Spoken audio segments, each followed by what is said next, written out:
Morning, y'all. Says my connection is unstable.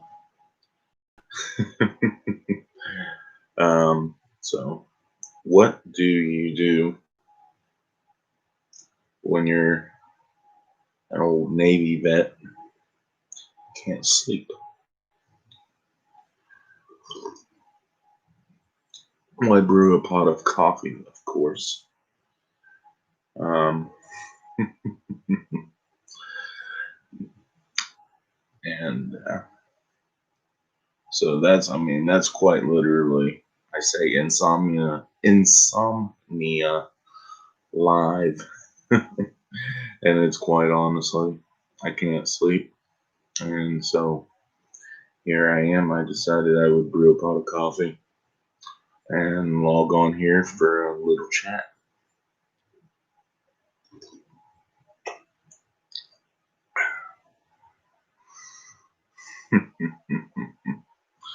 um, I see I have two people watching, so hello to both of you. Um, we'll see. Yeah.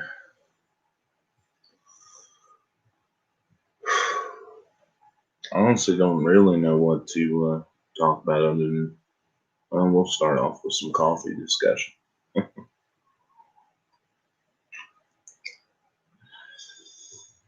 I always tell people, good friends of mine, and I told buddies that I served with, I said,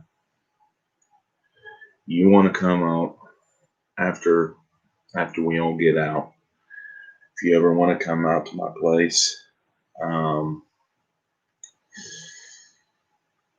you're welcome to, and the coffee will always be hot, and there'll always be a cold beer waiting on you.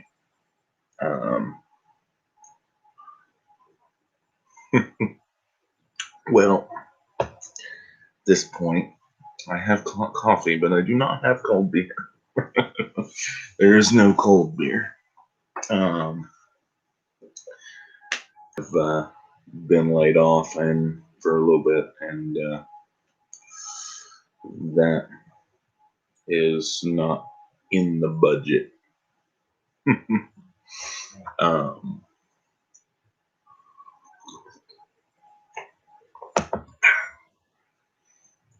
and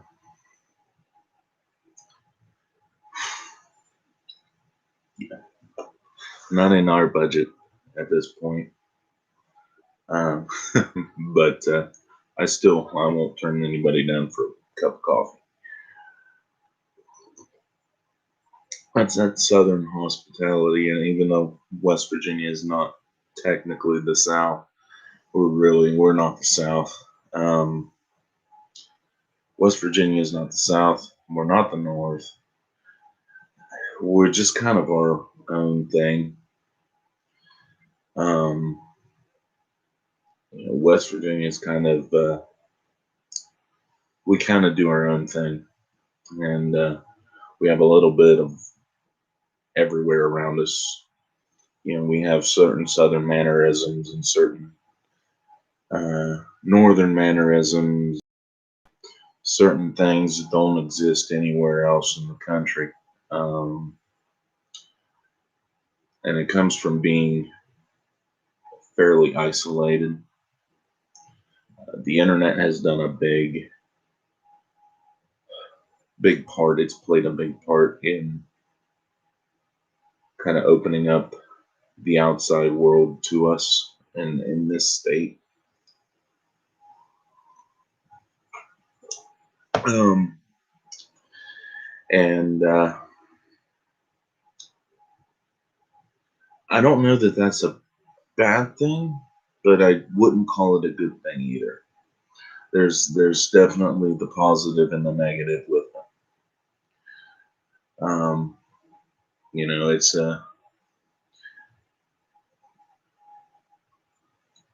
It's it's definitely been beneficial in some regards, but it's definitely not in others. We've expanded ourselves to the outside world, and now this is really happened in the millennial. kind of generation in that time period. Not that they necessarily did it, but just that time period with the rise of technology. Um, but okay, so now I have a dog who wants to decide to come and be involved, and knowing my luck, she's going to decide that since I'm awake, it's time for her to go outside. The knowing my luck, that'll be what happens.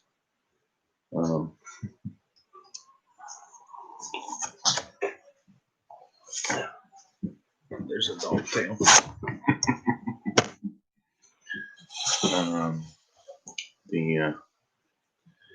The wonders of life with pets.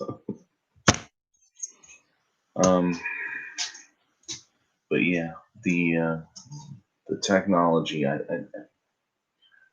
it's opened up everyone to the outside world, which is a good thing, and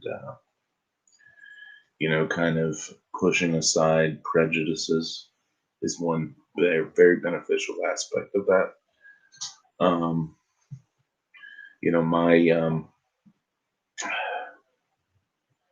My dad grew up going to the family farm every summer and every weekend, and on one of his grandparents' set of farms, there was an old dirt road with a sign on it that said the in blank. I'm not going to actually say the word, but it was the actual derogatory word. It said that word, right? Schoolhouse. And that's what it was. And it was the school. It was the schoolhouse for all of the black people in that county.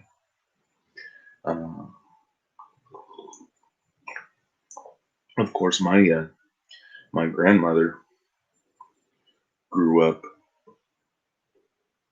riding side saddle to work. To school.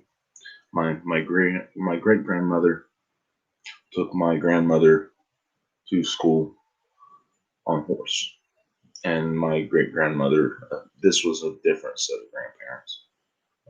Like or a different set of great grandparents. My great grandmother was a school teacher, also on my dad's side. But that's the time period, and that's kind of how it was, and that would have been, the sign was probably from the 50s. Yeah, it would have been before schools nationally were desegregated. But there were multiple schoolhouses, one-room schoolhouses. Yes, my grandmother and my great grandmother was a school teacher who taught at a one-room schoolhouse. And so my grandmother would ride with her to school on a side saddle. Actually, my family still has that side saddle, or we did. But it's interesting to see how much this state has changed just with the advent of technology, and the outside world coming in. And there's a lot of parts of West Virginia. The internet has opened things up and really broadened things out and brought the outside world in. But there's still parts of the state that are very, very isolated from the outside world. As far as geographically, it's going to take you 2 hours to get 5 miles down the road, or 5 miles as the crow flies. Because you follow the old backcountry roads and you're trying to get from one hill, or from one holler to another holler, and it's going to take you, 2 hours to get there. Because you've got to go all the way around if you're trying to drive. And Doc, I've been telling you, go to sleep. She's an insomniac too.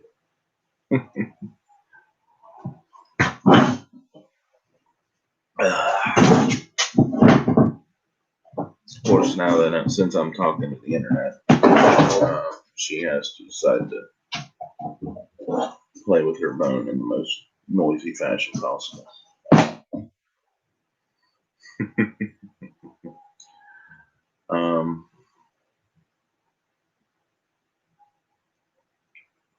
So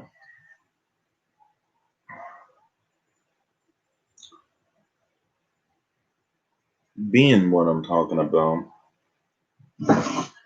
in a preparedness sense, West Virginia, I think, is a good location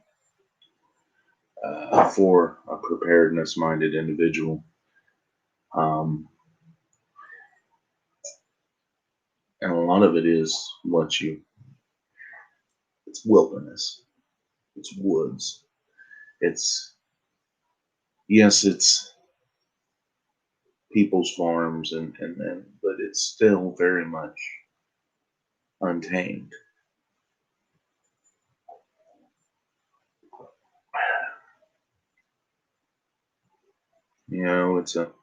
It's a culture of people that have grown up to one degree or another living off the land. And even, you go into the coal mines, everybody had a garden in those mining camps. My family has tomatoes that have been passed down. The seed has been passed down from generation to generation to generation. I'm generation number 7. So I'm talking tomato seed and a tomato strain that's over 100 years old.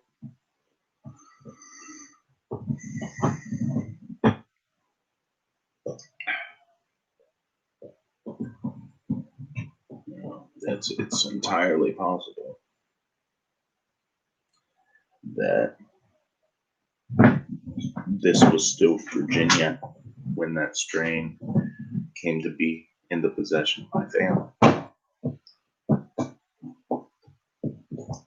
Yeah. Really.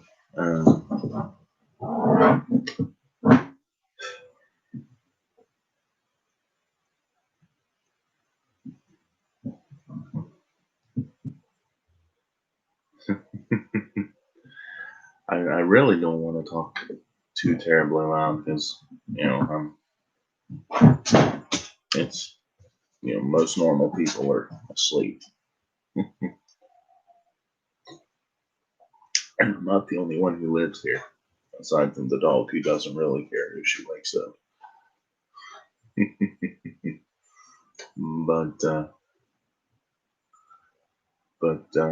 But yeah, there's a very close tie to the land here. And they're trying to do away with that.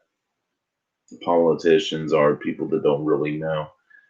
And then you have outsiders that come in, and I don't mean that all people that come from somewhere else are outsiders. Because there are people that come here and are just as much a West Virginian as me, and my family's been here. My family has lived in this area in West Virginia before West Virginia was a state. And we were around here even before um, Virginia was a state, when it was still a colony of Great Britain. Um, so I've been here. I have as much a claim to this land as anybody. Um, and and I own this ground that as much as anybody can own it, I own this ground that I'm standing on right here. Um, and but I don't see people coming in as a bad thing, as long as they're the right people. Um, I I like the right people coming in. Um, I am going to go get a refill on my coffee. So, uno momento.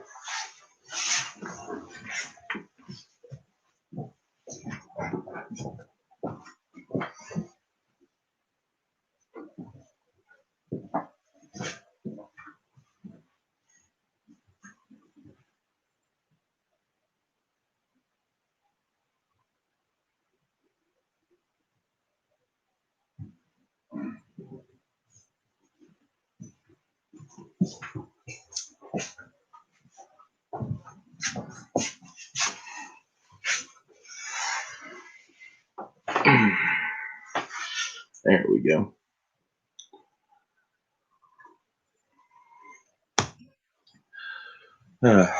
Okay. And I'm back. I'm back. um,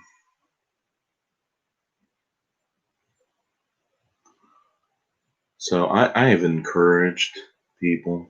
I've encouraged the right people, or who I think the right people are, to come here.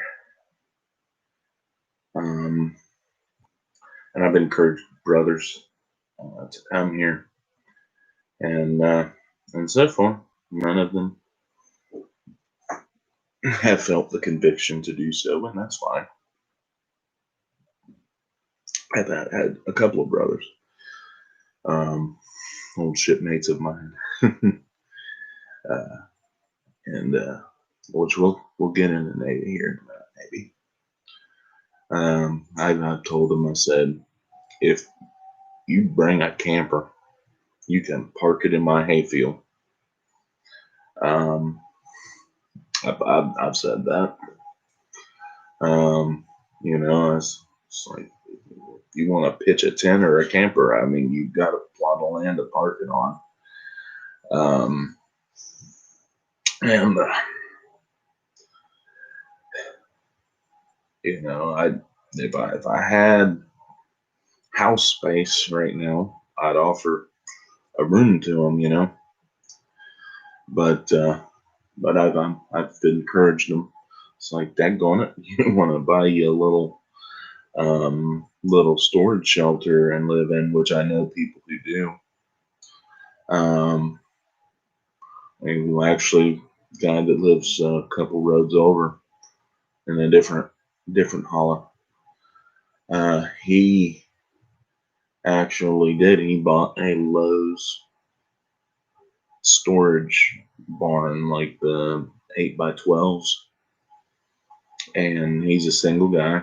He bought that, put it on the old home place. The house was falling in, and he has him a bed there and a wood stove, and he cooks off of the wood stove, and he has just enough electric to run one light and a mini fridge, and everything else is canned or shelf stable, and that's just the way he lives.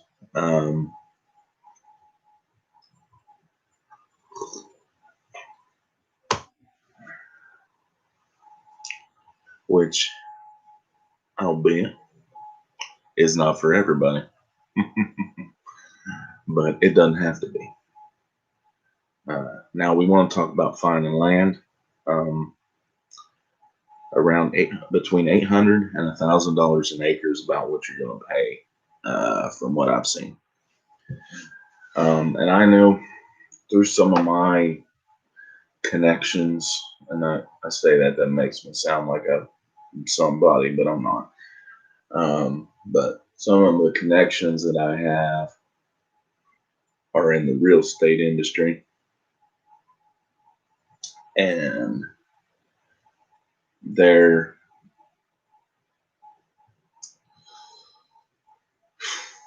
without getting too specific, um, they've never seen a real estate market like this.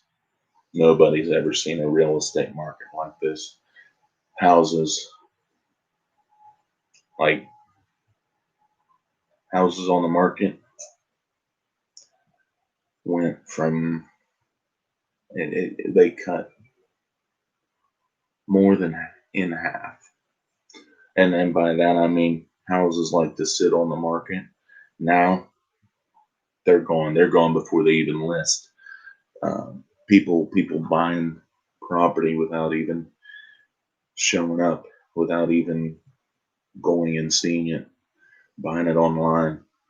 People from these suburbs and stuff outside of these major cities are trying to get out, and I'm okay with that as long as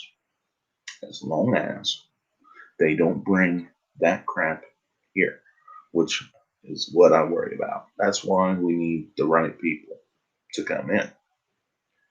Um,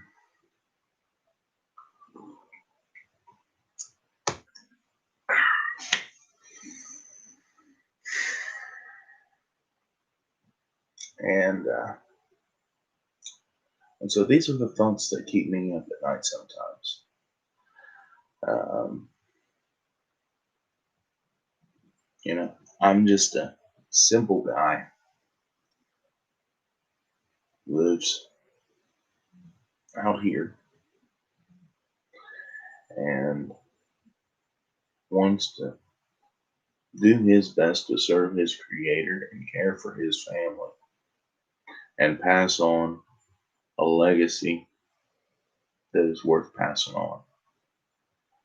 Um, that's just me. That's what I want to do. That's my purpose in this life, and and I pray that I'll be able to do it. And I pray that this state can not only keep what it has that makes it great, but can improve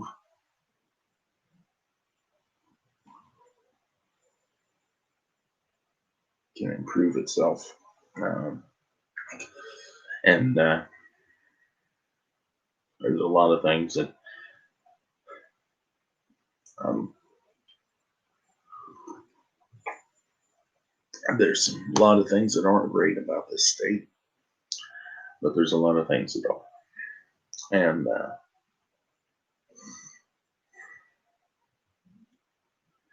And I just pray that we get to keep the good, and that we can bring in more good.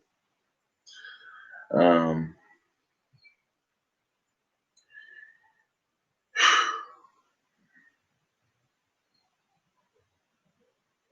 my dog is snoring.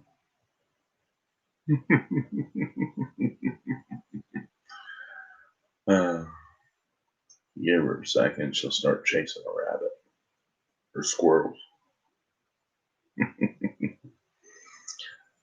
The dog has the right idea. It says, "Hey, it's almost 4 o'clock. You should have been in bed. You should be sleeping."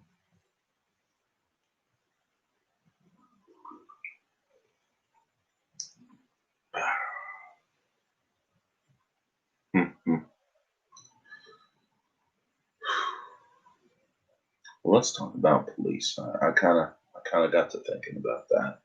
That's kind of one of them other thoughts I've been having. I watched a video by the Prepared Homestead, Brother Travis, I believe.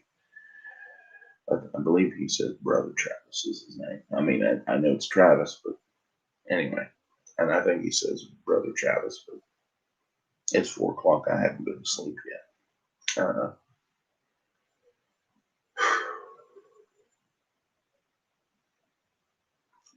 He was talking about the protests going on in France. And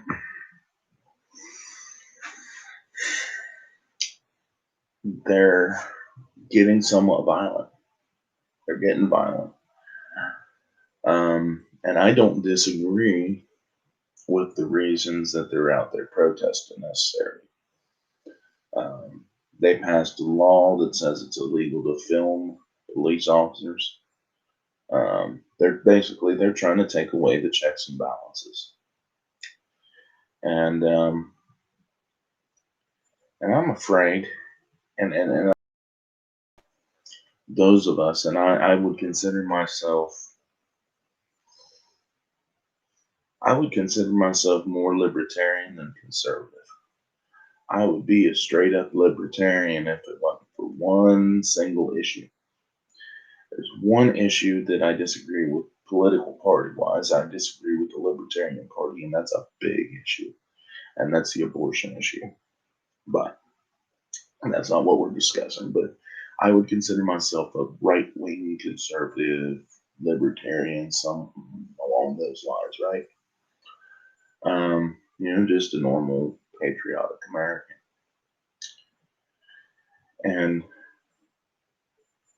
And what he was saying, and I agree with it, is that at one time, 10, 20 years ago, those of us on the political right, the conservative, libertarian style people, we were very skeptical of police officers.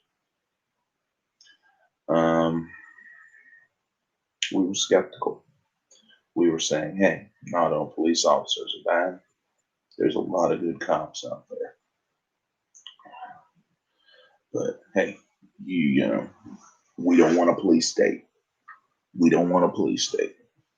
And now you've done kind of a 180 of people on the political right that say, blue lives matter, which I agree that they do. And then, but they've taken it beyond that to where they hold police officers on such a pedestal that, the cop, he can never do wrong.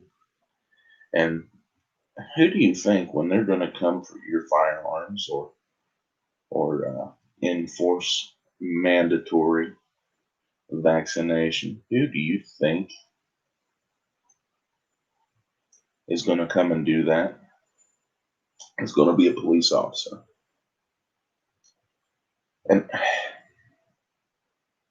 I personally think, here's, tinfoil hat time, okay? It would be very ironic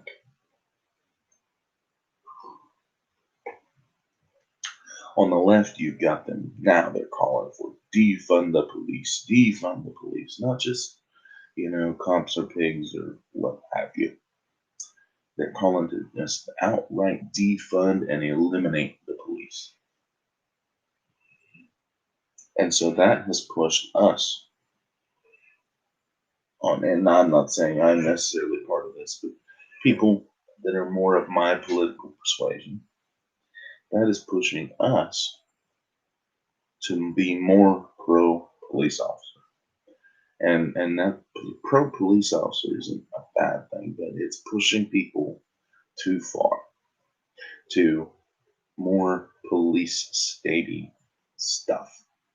Like the cops can never do wrong, which of course is a load of horse hockey. Any cop that is, that is enforcing unconstitutional laws is absolutely part of the problem. Now you and I we can have this discussion over what's constitutional, what's not. Um, but let's agree that you know to enforce a firearm grab, a gun grab of some sort, that would be unconstitutional. I don't care who signs a piece of paper. Let's say also we can say any cop that goes in and forcibly shuts down a business because of the governor's orders, that person is part of the problem. They are not being a good uh, public servant. Um, and then let's say that, and I will stand on that. Um,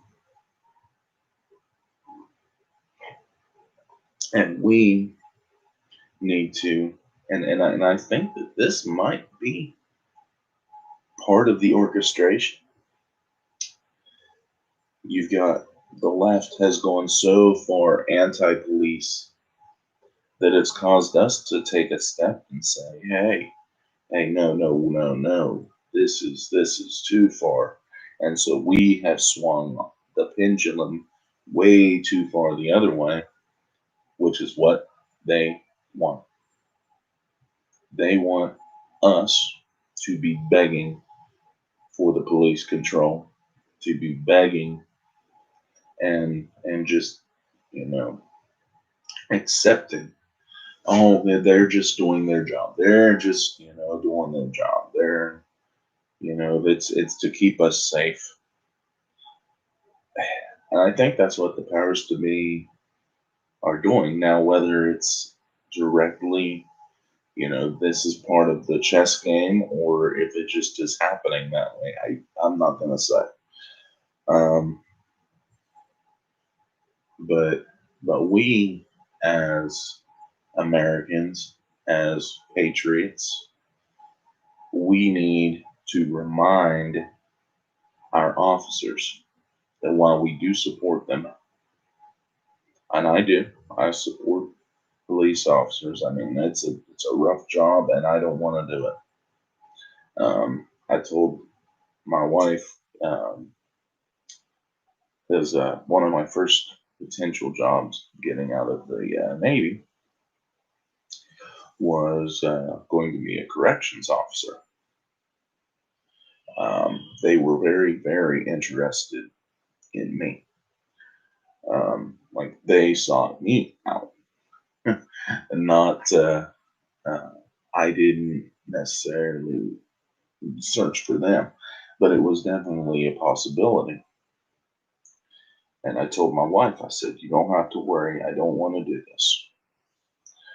If I was going to take a job where you had to worry about me coming home at night, um, or if I was going to take a job like that, I would have stayed. I'd stay in the military."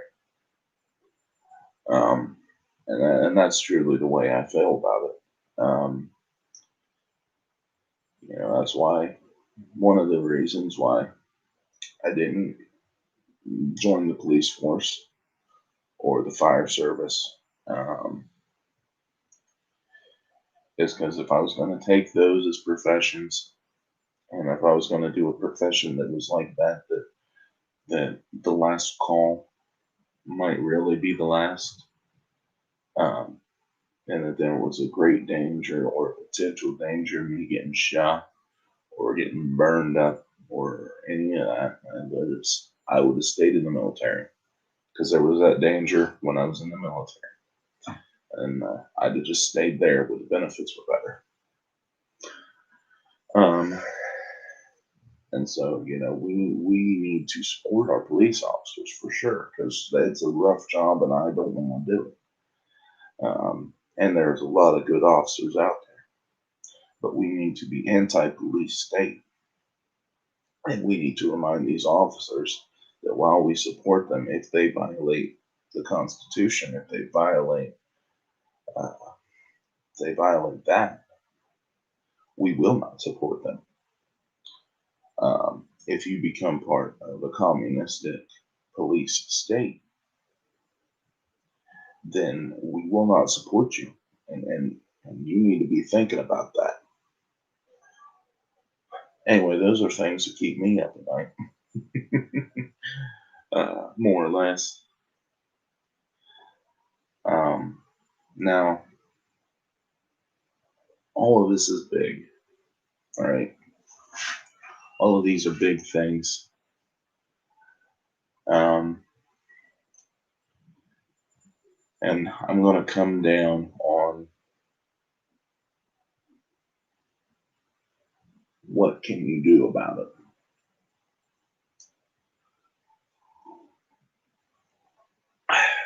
What can you do about what I've discussed, or the things that keep you up at night?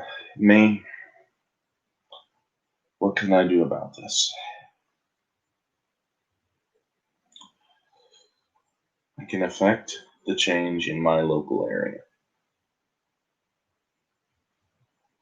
I can talk to my local law enforcement, sheriff's deputies, sheriff. I actually had a good interaction with a law enforcement officer, actually DNR, which you know, the DNR exists, whether it's constitutional or not. It exists, and I had a good interaction with one of the officers. Um, I was skinning a deer out. This was a couple days ago. I was skinning a deer out in my front yard. He drives by, turns around, stops and talks to me, and I was like, okay, well, where'd you kill him? And I was like, are you a landowner? Do you have a license? Which I don't have a license because I'm a landowner. And in West Virginia, you don't need a license if you own the property you're hunting on. Or if you are like immediate family, like parents. Like I could go to my parents' farm and hunt on them. And I think it goes to siblings as well. But anyway, he made sure that I was where I live, who I say I am. And then he said, can I see the game tag? Which in West Virginia, or the field tag, I'm sorry. In West Virginia, when you kill a deer, before you move that deer, you have to fill out a tag, just a piece of paper or something, and stick it in their ear, the animal's ear, or where have you. Just it has to be on the animal, and it has the basic information of county it was killed in, time it was killed, who killed it, etc., etc. Well, I didn't have that tag. I didn't have it filled out. I had one originally, but dragging the animal out, it fell out of the ear, and I just, had never gotten around to filling out another one. And he just, was like, hey, I'm going to take a picture here, say that I told you, I gave you a warning, I'm not going to fine you. He was a good guy, right? And I had this interaction, all, reached into my wallet, had all while I had a gun on my side. I had, I mean, I ended up setting it down, but I had a bloody knife in my hand when he came up. I just, all of these things had happened. And I had this good interaction with an officer. And that was good. And he was a good guy, seemed like just a normal average Joe, just trying to do his job and trying to support his family. And it wasn't violating my rights. And so okay, a good guy like that, I'm going to support. Um, but I'm going to stand up as best I can, and I'm going to encourage others to stand up when your rights are being violated. So that's what I can handle. That's what I can do. I can do the best to be me, and I can handle things in my localized area to the best that I can. I can't control what someone does in New York. I can't control the New York City police. I'm not gonna be. I don't have any sway with that. I don't really have any sway with my local officers either. But I have I live here. I pay taxes. I can have a rapport with the officers that are near me. All right. And so that's something that I can affect change. It's something I can handle. I can't control that people are coming from out of state and moving into West Virginia and that they might not be good for this state. I can't control the fact that they're coming in and they might have some weird ideas. But what I can do is, in a sense, evangelize the values that I deem important. Um, so these are the things that I can handle, that I can somewhat control. Everything else, and I can also, another thing, I can encourage the right kind of people to move into this area. Um, these are things that I can do.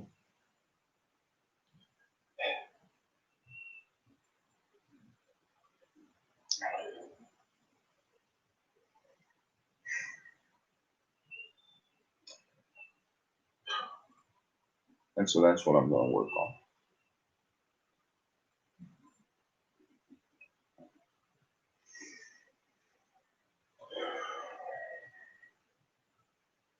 Because I can't control the big stuff.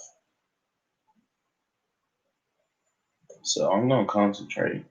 And I encourage you all, anybody who's made it this far into the video, which if you do, thank you. But I'm going to encourage y'all to concentrate on what you can handle and give the rest up to the Father. And that's what I need to do. And that's what I need to do. I need to be better at myself. I'm not very good at that. I'm so good at just hanging on to this stuff, this big,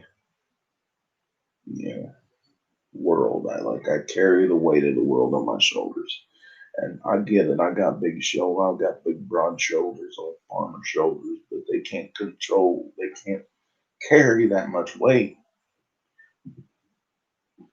and so I need to concentrate on what I can do. I can work my farm. I can't control the fact that I've been laid off. That this virus and the overreaction to this virus has caused my employer to throw his hands up and say, take all your stuff. We'll probably be back. I'll probably call you all back, but I don't know. I can't control that he did that.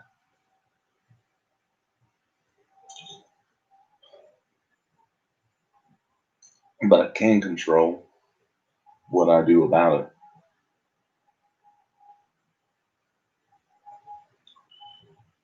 And so I'm taking all that big stuff, and I'm giving it to Him, giving it to the Father.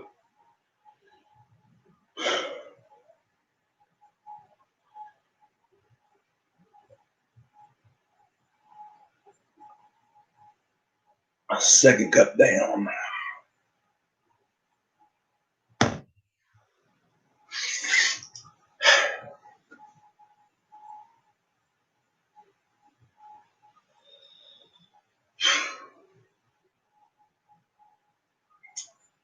And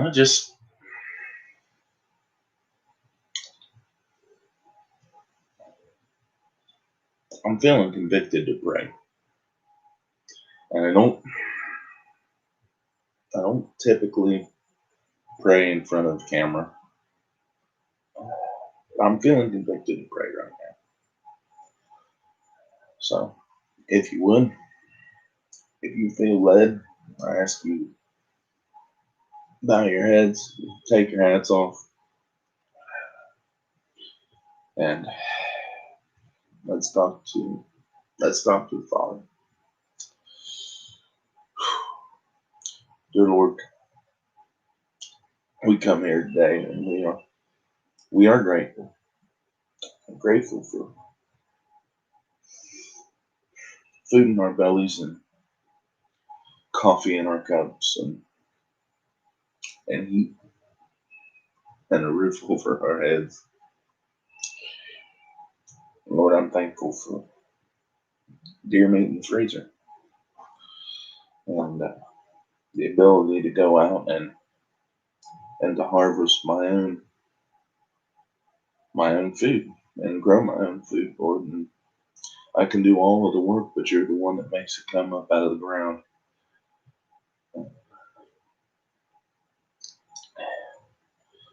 And Lord, there's a lot of big things out there, big and scary things that I can't control. There's a lot of big scary things that I can't control, and you know what they are. And there's a lot of things out there for anybody who might be listening that I know that they've got it going on too, because we all do, Lord. And I ask that we would be able to concentrate on what we can handle, and that you would guide us through that. And everything else I give to you, Lord. And let me lay that burden down.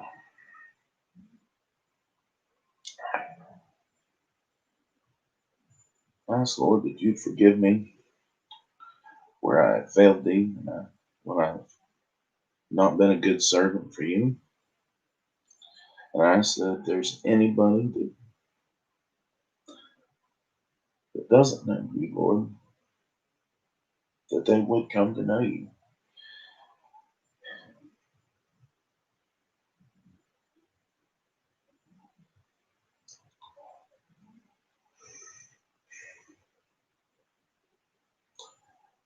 I pray for everybody out there hurting, Lord, that you would ease their pain and set them on the right path, the path that you want them to be on, Lord. And I ask all these things in Jesus' name. Amen.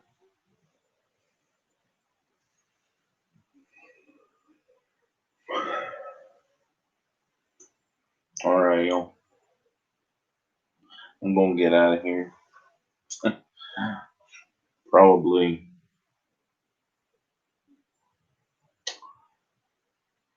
I might get some sleep. But I feel a bit of a weight lifted, so So I might get a little bit of sleep here before I have to start my day. Anyway, I'm going to sign out of here. Have a good one. God bless.